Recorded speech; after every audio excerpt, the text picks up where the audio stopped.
Good morning and welcome to CIO Talk Radio. To learn more about the show, please visit www.ciotalkradio.com. Today's topic is Great Complexity Ahead. Are CEOs and CIOs ready? And our guest for today's show is Todd Coombes, who's the Senior Vice President and Chief Information Officer with CNO Financial Group. Good morning, Todd. Good morning, Sanjog. How are you? It's very good. Life is treating me well, and I'm sure you as well. Yes, doing great. I'm glad to be here. Great. So, the topic that we picked today is something that we know every one of us is dealing with. And yes, we are somehow getting by, or in some cases, people have really gained control of the situation and are charging ahead. But some other folks are struggling. So the goal is to see if this is going to be the lifestyle going forward. Can we just be as vulnerable or feel as vulnerable, or there's something that can be done at the business and IT level and working together to make sure that we are a little more resilient? So if we were to look at what happened in 2008 and 2009, and now we see an uptick, what is our approach or changed approach? Are we still looking to keep the lights on, or are we charging ahead to take on the next frontier, if you will?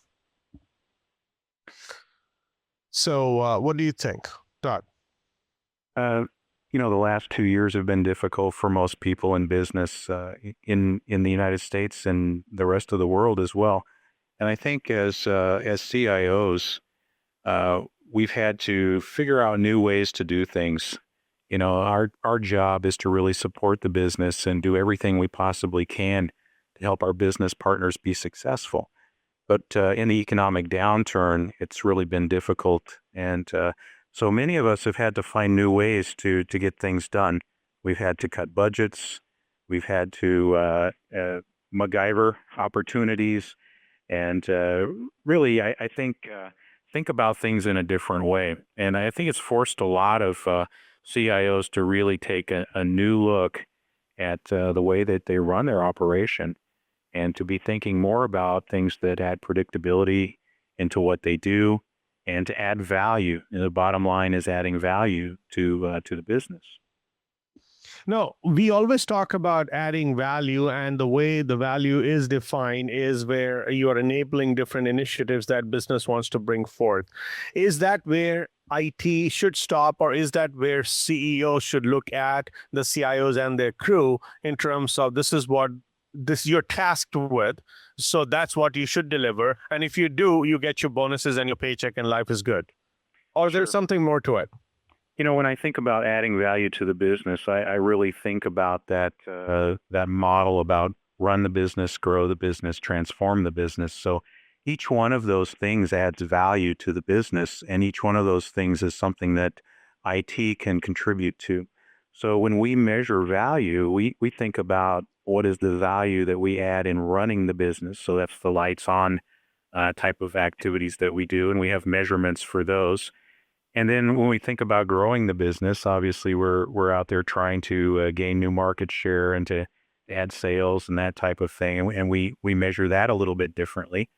And then finally, transformation. This is the thing where we go out and look for new opportunities in the marketplace. And we would, again, measure that even differently.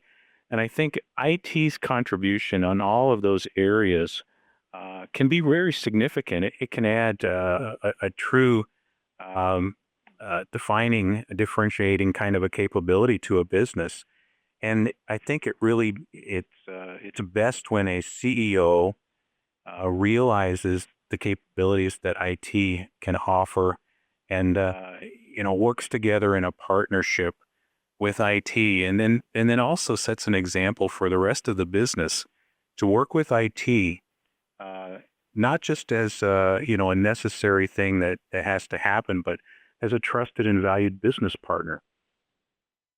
So if you are looking at, trying to find out ways by which we can help business grow, and or try to see what we can do to cut costs or even come up with some innovation, that's not any different than what we did in 2000 or 2006 or 2008 or now. Or do you think we should have something incrementally that we might be thinking that based on what we saw in the last couple of years, and now that we see the life is turning for the better, we should be doing anything different, or we should just say, why are we looking for something different, because that's what life is. Yeah, I think the model is relatively the same, Sanjo, but I do believe that, things around us change. So the model has to be able to absorb those changes, and you have to be able to react to them perhaps in a different way than you did before. As an example, several years ago when the economy was in a better condition, I think people were more willing to go out and spend money on new technology and to take a look at things that would normally um, that a business would expect to have in place. Well, in many cases, what happened a couple of years ago forced businesses to really figure out, are those things that we have to have, or are those things that are nice to have? And so in looking at that, I think that, budgets were being cut, uh, many cases out of necessity. And so CIOs really had to ask themselves the question, is this something I've got to have, or something that is discretionary? So in thinking about that model of run the business, grow the business, transform the business, taking a look at what do you have to do to keep lights on. Uh, I think a lot of CIOs had to go out there and really, look at that in a different way. What does lights on really mean? And in some cases, trim, trim the fat away from that. And, as far as run the business and transform the business, I think some CIOs had to cut deep into those budgets as well. You can question whether that's the wise thing to do when you're in an economic downturn or not. But, some CIOs were faced with a do or die kind of a proposition where they had to do it. And so being prepared for it is really the key, measuring what you're doing, having processes in place that, have predictability, but also flexibility built into them. These are the things that CIOs must rely upon moving forward. And I think that, whether we have good times or bad times, if you build those capabilities into your planning and you really follow the MBA 101 concept of vision, mission, strategy, execution, measurement, and risk management, then, I think you're as good a prepared as you possibly can be. Now, how much of this complexity that has gotten introduced into our business and IT over the years is self-inflicted? Do you think we are trying to achieve too much with too little, and or we want to cover all possible scenarios, and that's why we keep building in our processes and technology the room or placeholders for such things, and that's what is causing us to have these convoluted uh, ball of fiber, if you will, which is so intricate that whenever we need to handle anything and we want to be nimble, we have to rip things apart. And then that's what makes us less prepared for the next level of complexity that may come, which we can again handle. So how much of this is self-inflicted? Yeah, I think some of it, Sanjo. Um, in IT, we want to please our business partners. That's one of the things that we're here to do. Obviously, is to help them be successful. And a lot of times, it's difficult to weigh the priorities of all of your different business stakeholders, and then figure out, which things are you going to do and which things are you not going to do. And that takes a lot of partnership and engagement, and a really thoughtful approach to getting those priorities in place. Now, if you go and you try to do everything for everybody, then obviously it's going to get too complex. You're not going to have enough bandwidth to execute appropriately. So I think, what you want to do, I think, as a CIO, is really try to think about things like standardization of process and reuse of technology and simplification and consolidation of applications. So if you've got, say, like, if, for example, what we had here, we're in the insurance business. And our company was built over a period of time through acquisition. And the approach back 20 years ago when this was taking place was to acquire a company, bring in the systems, and then do sort of a lift in place.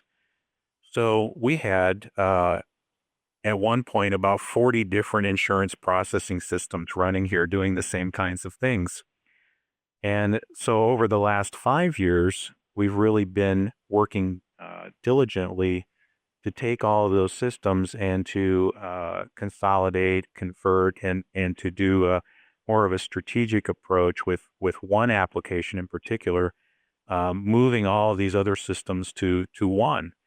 And that has really, I think, helped to give us a lot more bandwidth in our ability to address business issues and to work for our business partners in a better way. So that's one example, but keeping it simple is really important. And if you try to do too much, you won't be successful in any of it. Now, what do you think about the positive or positivity that should be there as a fabric of what CIOs and CEOs are doing and or thinking? Because if you work under fear, uncertainty, and doubt, then whatever strategies that you may come up with may not be as growth oriented. They would be more to save what we have. And whenever you get into the preservation mode, I think some growth, some creativity, some innovation gets stifled. Yeah, I agree with you. And I think above all things, the CIO must be a good leader. And leaders, I think, always want to develop people. They want to look at things from a positive perspective.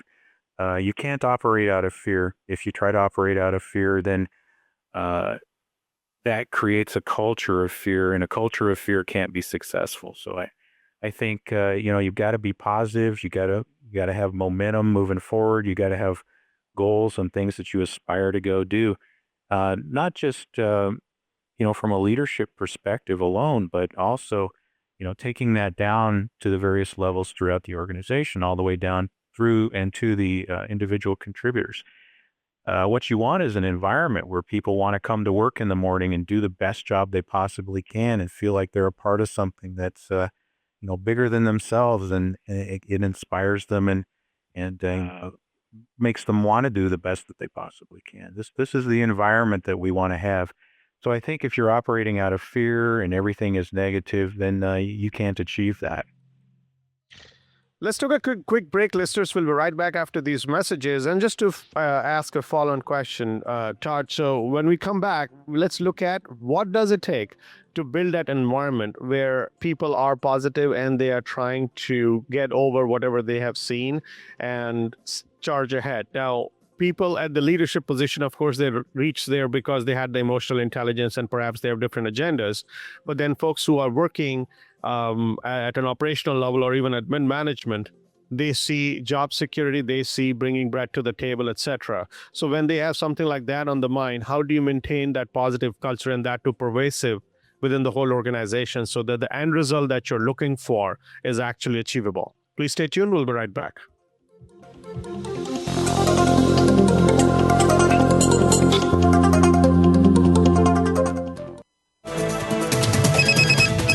Up-to-date business and financial news. Call now and get the financial information you need. 866-472-5790. 866-472-5790. The experts are here. Voice America Business Network.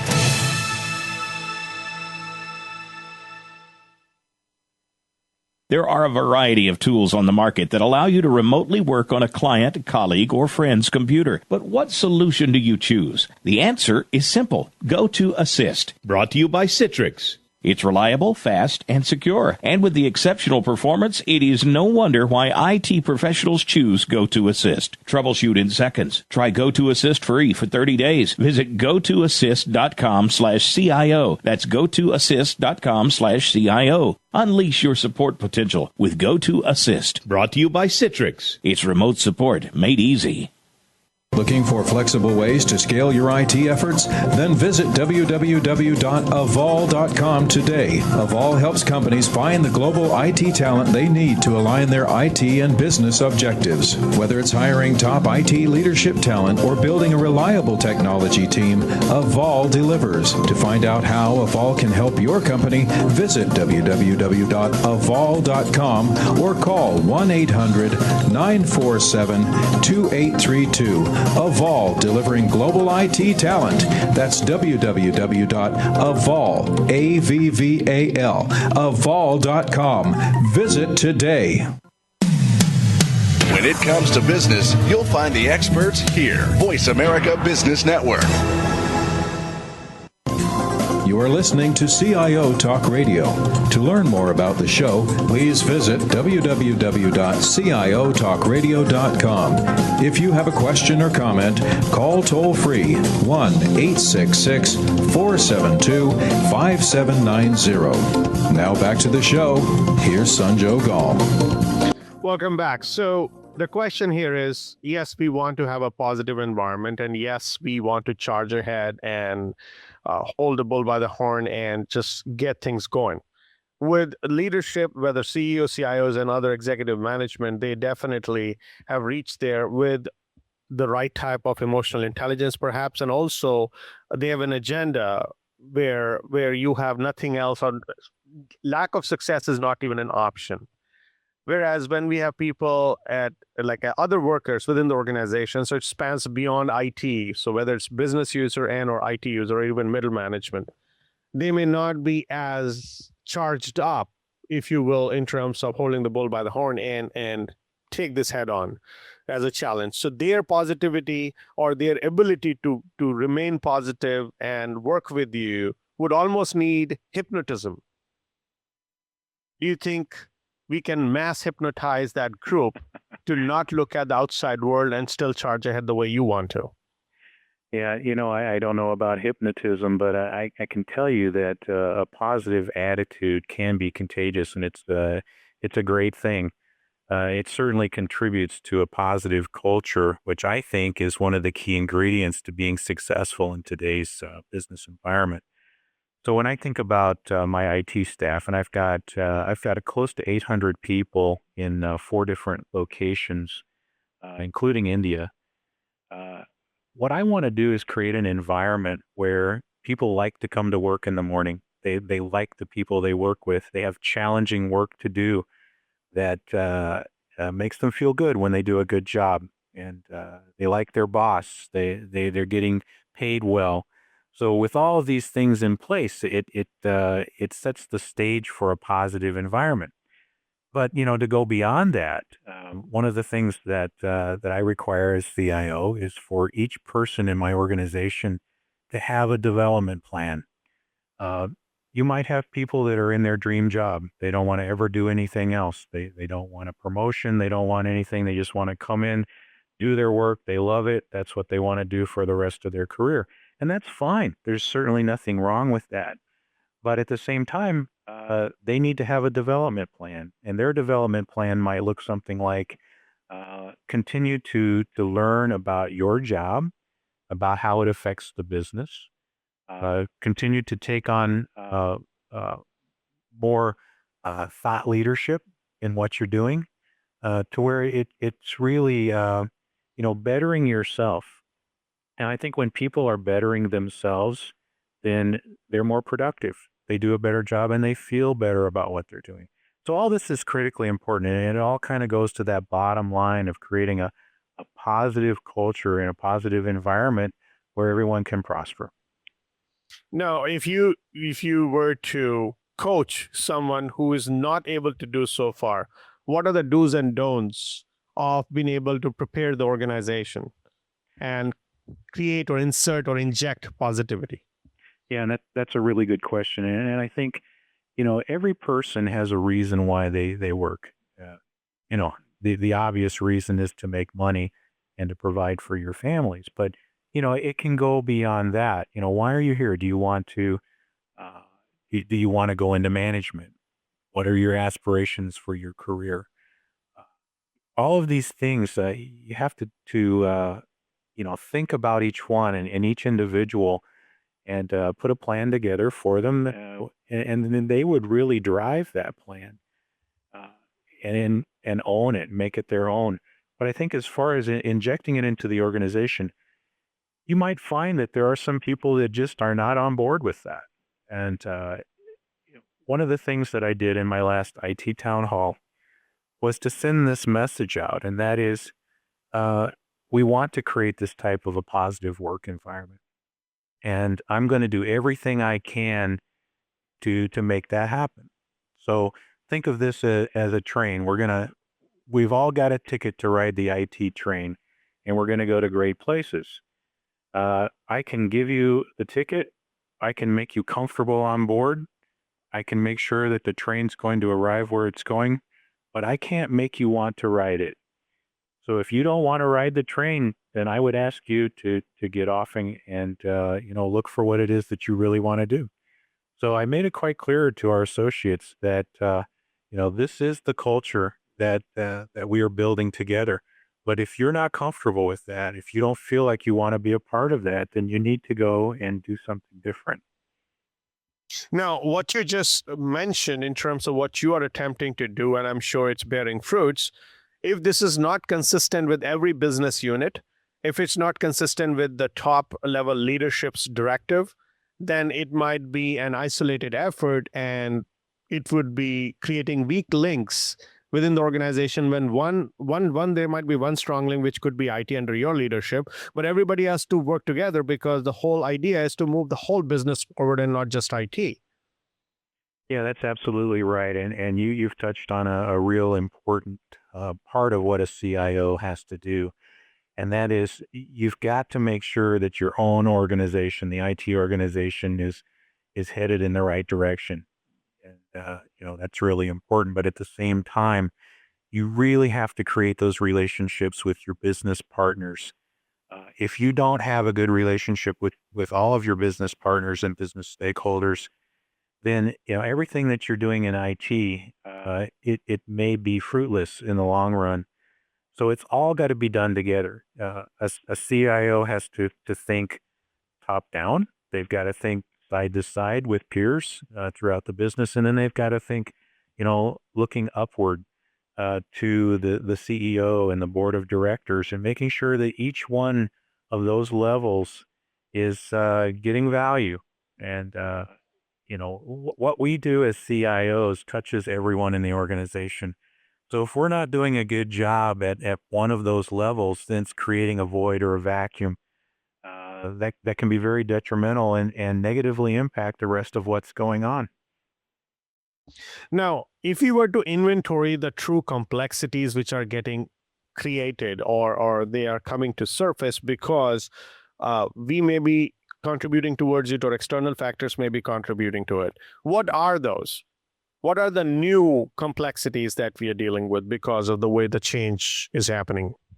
Sure. The obvious one that's out there is economic pressure. And, we have to be good stewards of our business's assets. And so, when I think about my budget and what I need to do, we're on a program right now in our organization that I've recently introduced called continuous expense reduction. And, in the past, we had our annual fall planning session where IT would be assigned a budget.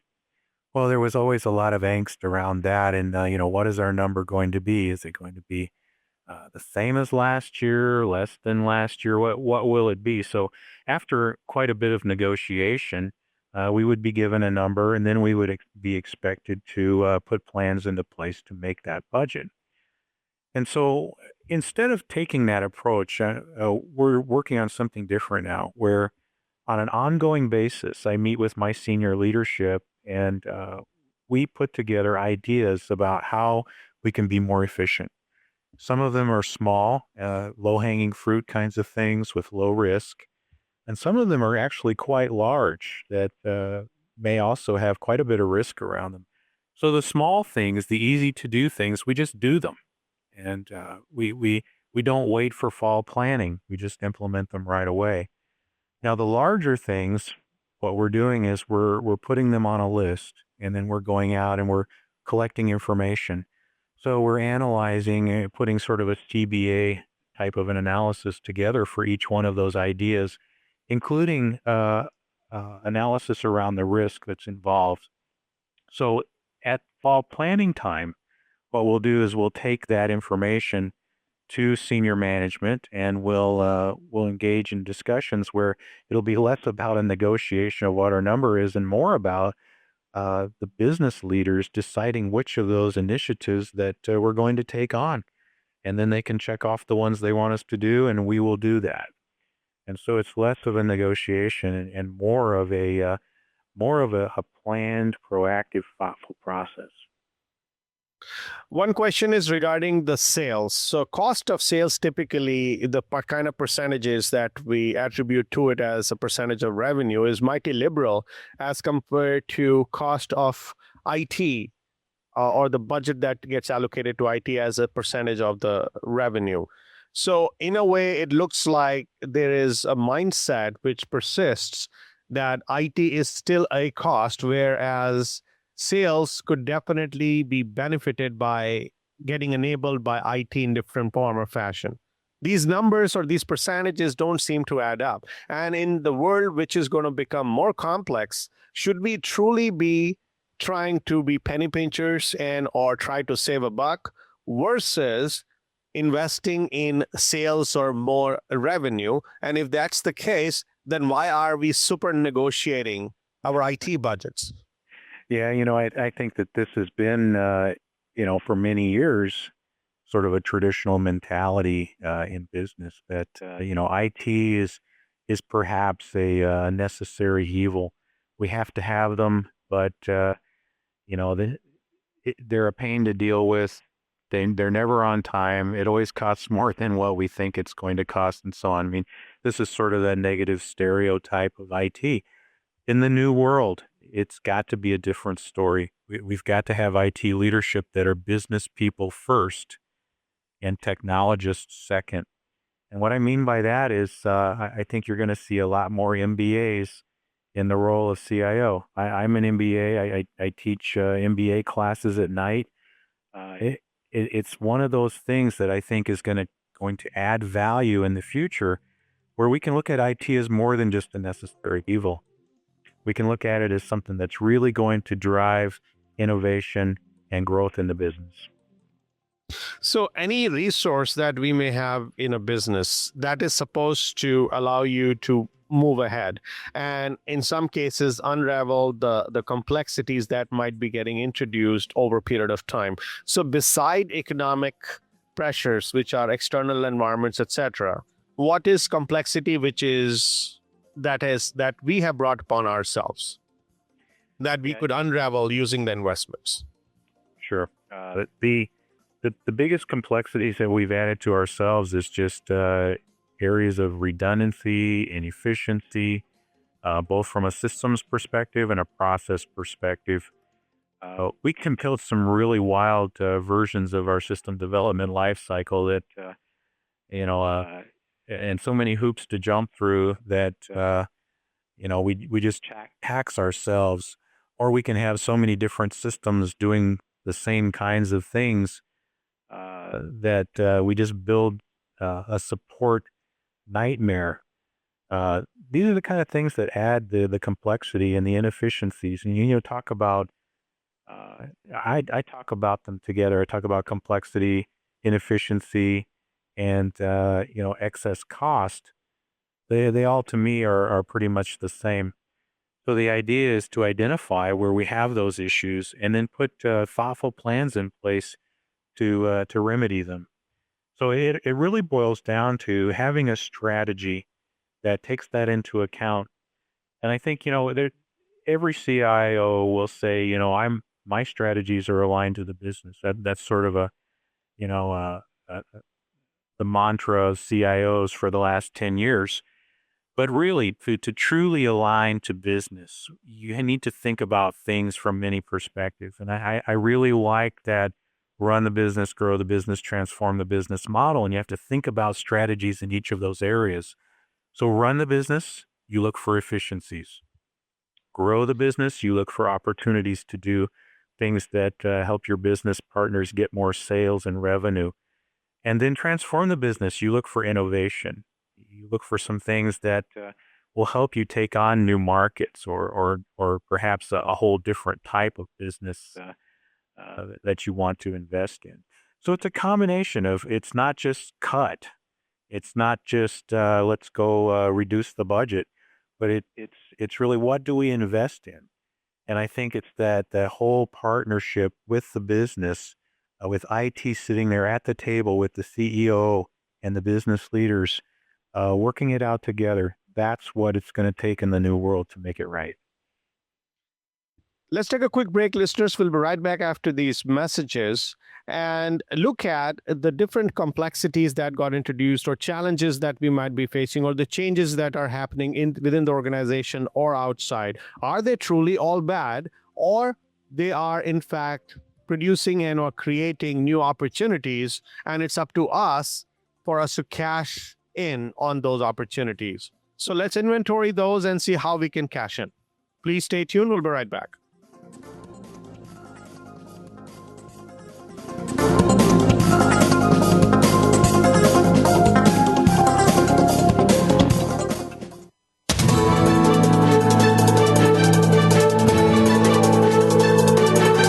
Whether the market's up or down, or if you're looking to improve your portfolio, our experts are ready to talk to you.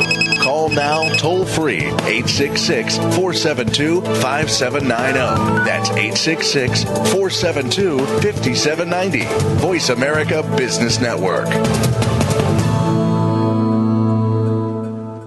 Looking for flexible ways to scale your IT efforts? Then visit www.avol.com today. Avol helps companies find the global IT talent they need to align their IT and business objectives. Whether it's hiring top IT leadership talent or building a reliable technology team, Avol delivers. To find out how Avol can help your company, visit www.avol.com or call 1-800-947-2832. Avol, delivering global IT talent. That's www.avol.com. Visit today. There are a variety of tools on the market that allow you to remotely work on a client, colleague, or friend's computer. But what solution do you choose? The answer is simple. Go to Assist. Brought to you by Citrix. It's reliable, fast, and secure. And with the exceptional performance, it is no wonder why IT professionals choose GoToAssist. Troubleshoot in seconds. Try GoToAssist free for 30 days. Visit gotoassist.com/CIO. That's gotoassist.com/CIO. Unleash your support potential with GoToAssist. Brought to you by Citrix. It's remote support made easy. From the boardroom to you, Voice America Business Network. You are listening to CIO Talk Radio. To learn more about the show, please visit www.ciotalkradio.com. If you have a question or comment, call toll-free 1-866-472-5790. Now back to the show. Here's Sanjog Aul. Welcome back. So let's look at the changes, challenges, and complexities that we have been talking about. So while we are trying to introduce positivity into an organization, how about we talk in a positive manner too and say, what is possible? What other opportunities may be getting surfaced because of these new challenges, or perhaps that's forcing us to look at things differently, and that would create opportunities. So if we can inventory those opportunities, and if they are even available to us in front of us, what is available as resource for us to cash in? You know, we do have a lot of opportunities in front of us, and I think that part of what the last couple of years has done is really cause a rethink about our approaches. And if you go back and you really take a look at, I mentioned before the MBA 101 approach. Do you have good best practice type processes in place? Not only SDLC processes, but processes that, look at the economics and the opportunities that are out there. If you think about the percentage of what you do that are light fun. And in my case, it's about 65 to 70% of what we do. Um, there are still ways that we can be more efficient. If you think about the grow the business our approach, right now for us, that's somewhere in the neighborhood of 20 to 25% of what we do. So how can we take that part of our budget, those parts of our resources, and really deliver the highest level of value for our business partners? Well, that takes sitting down face to face and talking with them, creating the dialogue and establishing a relationship where they feel comfortable in sharing, hey, here's where we're going with the business. We want to go attack this new market, or we want to introduce this new product. Well, if they feel comfortable talking to you and they don't just feel like everything is techno speak and, the eyes glaze over kind of stuff, then I think you can have some meaningful dialogue. And, the transformational stuff is even one step beyond that. And, once a year at a minimum, and hopefully twice a year, I think it's important to have strategic sessions with each of your business stakeholders where you're talking about grow the business, transform the business, and even some of the efficiency sides of run the business. And I think, for example, uh, we recently learned from one of our business partners here that they're interested in introducing some mobile apps to their agency force. So we would not have known that if they wouldn't have felt comfortable in sharing that. I mean, they might have just gone out and hired a third party and done it themselves. So it's important to know that, and in knowing that, then we can plan for it. We can use our processes, use the things that we know, our expertise, to help them achieve what they're trying to do. And then the last aspect of it is, and I think this kind of goes back to the complexity, and how do we ward off in the future, uh, the big swings up and down. And I think a great way to do that is by a really good risk management process that not only goes throughout the business, but deep into IT as well. So everything that we do here has got a risk management process built into it. So again, it's all around how can we deliver that value in all of those different areas and to our different business stakeholders, but do it in a way that adds as much predictability as possible, and then has a framework for handling those things that are not really predictable, that may need more of a flexible approach. Now, when we talk about creation of value, typically, would you agree that the value is truly created when an employee who may be a customer support representative or somebody in sales or someone who is trying to serve a customer's need, they are the ones who are delivering value and or creating value and getting the loyalty from the customer? Or with all that being said, what conversations are happening at that level, and how much of that are we listening to versus talking in closed doors at the ivory tower, thinking that we know it all, and then based on that we create strategies? Yeah, and obviously I've seen that in many organizations, and at the end of the day, what happens is senior management thinks that they've got the magic answer for solving all of their problems, and they spend a lot of money and a lot of time, and they implement something, and at the end of the day, they don't get what they expected. If you're not listening, then you're missing the boat. And this is one of the things I tell my IT leaders in particular. You need to listen. Don't dictate, but listen to your business partners, listen to your staff, listen to anybody who's got something to say, because everyone here in our business wants to do a good job. Sometimes we don't hear the message because of all the noise that goes on around us.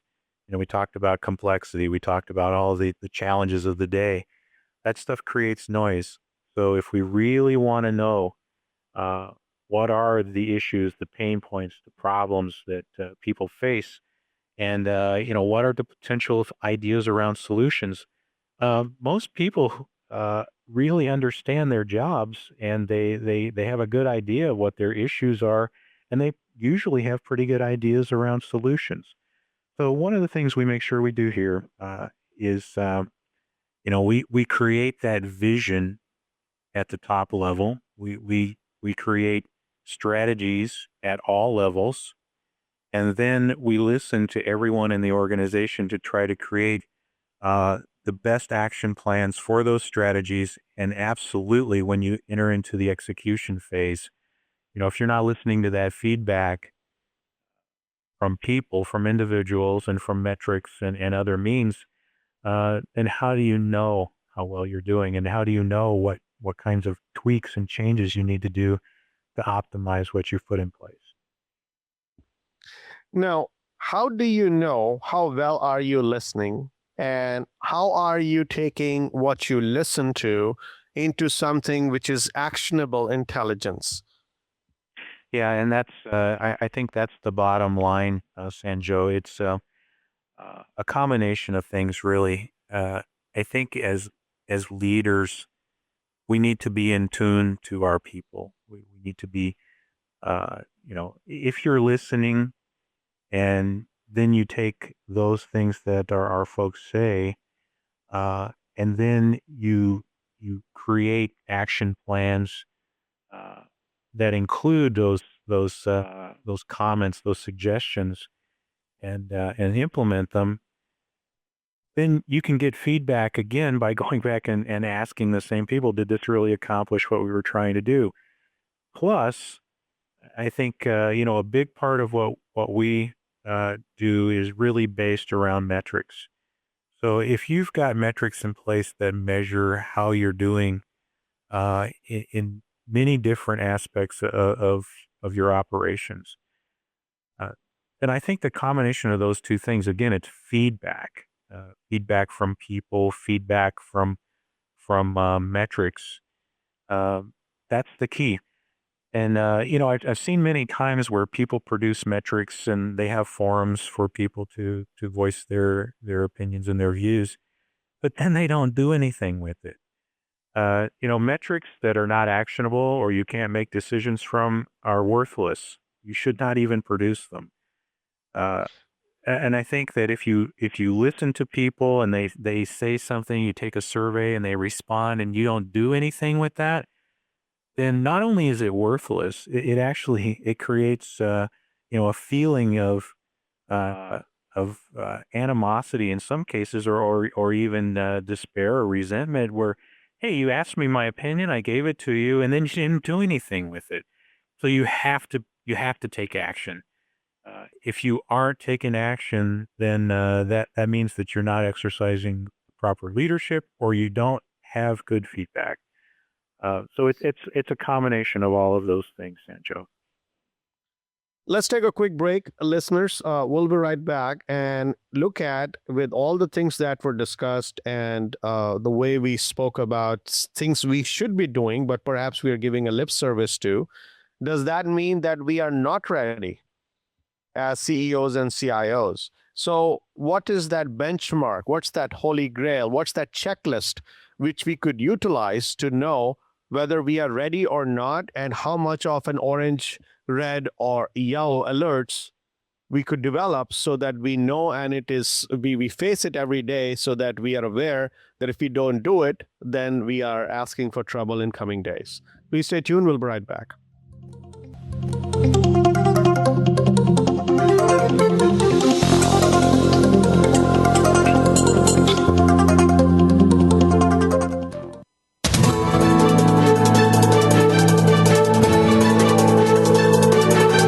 Whether the market's up or down, or if you're looking to improve your portfolio, our experts are ready to talk to you.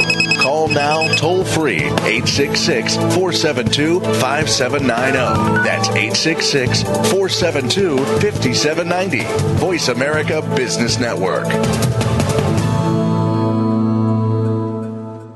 There are a variety of tools on the market that allow you to remotely work on a client, colleague, or friend's computer. But what solution do you choose? The answer is simple. Go to Assist. Brought to you by Citrix. It's reliable, fast, and secure. And with the exceptional performance, it is no wonder why IT professionals choose GoToAssist. Troubleshoot in seconds. Try GoToAssist free for 30 days. Visit gotoassist.com/CIO. That's gotoassist.com/CIO. Unleash your support potential with GoToAssist. Brought to you by Citrix. It's remote support made easy.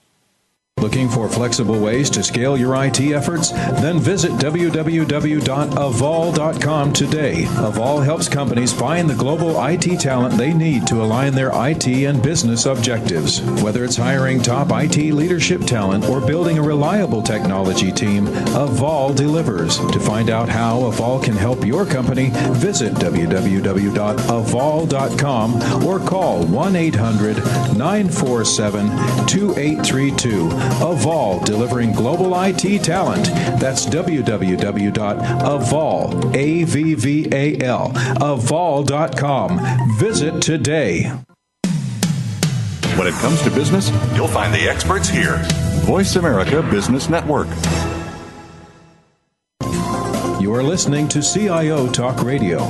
To learn more about the show, please visit www.ciotalkradio.com.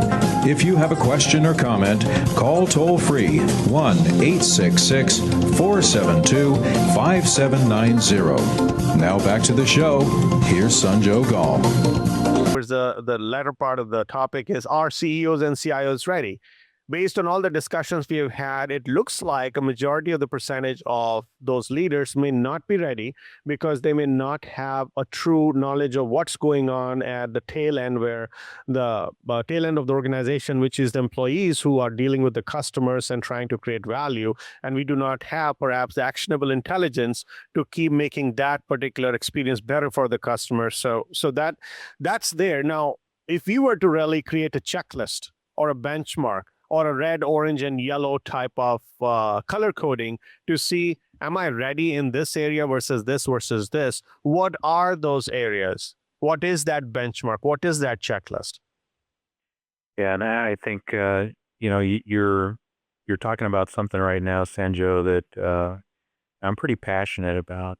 Customer service is and customer focus is really one of the key core values of our organization. And to deliver good customer service, people have to be engaged. They have to have processes and systems that support them appropriately. And we're continuously trying to improve all of those. So how do you know? I mean, how do you know if you really are being successful there? So on the systems side, the obvious measurements that we try to put into place are the whole concept of quality, the concept of performance, and the concept of predictability. So as we do things within the system development lifecycle, whether they're creating or enhancing applications, or whether they are fixing maintenance issues, we're measuring all of those things. So if we are being successful in predictability around our releases, so we said we were going to deliver X number of things within a release, and we do 95% of that, then we're being relatively predictable. And if we're measuring quality around what we do deliver, look at defect density, and for X amount of time spent working on an application, we've introduced Y number of defects, and that should be very low. It should be like around 0.1 per 1,000 hours. Then around performance, are we getting enough work done? Is the throughput really there? All those things can give you sort of a proxy of, are you delivering to your business partners what you need from a technology perspective? But that's only one aspect of it. Yep, go ahead. So the question I had is, whatever benchmarks and checklists that you mentioned, that essentially allows you to measure if you're doing well with what you had put in place, say, a couple of years ago, or the last time when you had rolled out something with respect Correct. to business or technology. but it does not allow you to be ready for a disruption. So what is your readiness check to make sure that you are now going to be more resilient towards a potential disruption, whether it could impact your revenue growth, or it could impact your business continuity, or it could even impact your top line growth? Yeah, and this ties in really well with the second part of my answer there, because at the end of the day, it really does boil down to those people, those associates who are dealing with your customers and who are processing transactions. If they're not able to do their job, or if they don't have the technology and the processes in place, then they're not going to be able to execute. So, you have to measure all of those things. You measure on the operational side. Are you properly handling the transactions? How you look at your call centers, or what is the success rate of once and done? Uh, those kind of things, they all tie together. So how can you sort of combat the whole concept of unpredictability, especially in the economic climate? What if we have another economic downturn? What is that going to mean? Uh, I think you've got to tie this whole idea of people, process, and technology together with best practices, where you've got measurement in place, you've got predictable practices, you've got development for your associates, you've got leaders who are knowledgeable and sensitive to all of these things, and willing to collaborate, willing to treat IT as a true trusted business partner, sitting across the table with the CEO and the CFO and the business leads. Uh, it all has to happen together. So if you aren't doing any of those things, or if you're not doing even one of those things, then you're risking being able to weather the storm through the next set of challenges that we're going to face, and there will always be challenges in business. It's we've had this economic downturn. Who's to say it won't happen again, or who's to say there's going to be a whole nother set of challenges that will really require us to have our act together on all of those fronts. One very quick last question. What is your appeal to the CEOs and other executive management team members to allow you to really help bring readiness to IT and business? Yeah, and that is, I think, being humble. When I go and I talk to my business partners, the first thing that I tell them is, look, I really want to help you in every possible way I can in helping you to be successful. That is my goal. That doesn't always mean that I'm going to agree with you on what you want to do with technology. I think it's my responsibility to use my expertise and the expertise of the people in my organization to make thoughtful recommendations to you about how technology can really help you out, and how we can be more efficient and save money and grow the company and transform the business. But they need to know that I'm truthful, and I'm being honest with them when I say it's my absolute goal to do everything I can in my power to help them be successful. And when they believe me, then they open up, and then we start to share and create a relationship. And that's when we get to the good discussions that lead to value. On behalf of the show and our listeners, thank you so much, Todd, for sharing your thoughts and insights about what you are doing, as well as what do you expect your counterparts in other organizations, as well as your management team, to do so that your organization becomes a little more resilient to the uncertain and or complex times ahead. Thanks, Sanjog. It's my pleasure. Thank you so much again. Now, if you have any questions, listeners, please send us to questions@ciotalkradio.com. That is questions@ciotalkradio.com. Thank you again for listening to CIO Talk Radio. This is Sanjog Aul, your talk show host. Till next week, take care and God bless.